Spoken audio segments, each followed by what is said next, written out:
Hello दोस्तों, नमस्कार। भोजपुरी लोकगीत आनंद में आप सबका बहुत बहुत स्वागत है। आज लेकर आई हूँ नाच गीत। वीडियो कैसा लगा कमेंट में ज़रूर बताइए।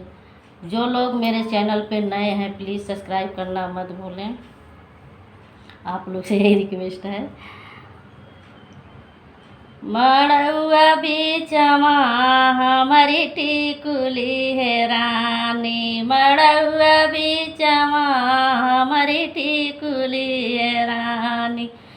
ससुरु हमारा है राइलन ससुया टकटोर बलमुआ हमारा छछकल कई के रो वही बलमुआ हमारा छछकल कई के रो। मड़उआ बीचवा हमारी टिकुली है रानी, मड़उआ बीचवा हमारी टिकुली है रानी। जेठ हमारा है रही जेठनिया टकटोर बलमुआ हमारा छछकल कई के रो वही बलमुआ हमारा छछकल कई के रो। मड़उआ बीचवा हमारी टिकुली है रानी, मड़उआ बीचवा हमारी टिकुली है रानी।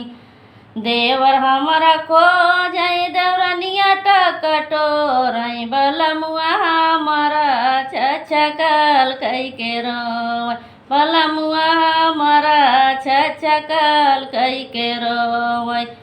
मड़उआ बीचवा हमारी टिकुली है रानी, मड़उआ बीचवा हमारी टिकुली है रानी। नंदोइया हमारा है राइना नदिया टकटोर बलमुआ हमारा छछकल कई के रो वही बलमुआ हमारा छछकल कई के रो।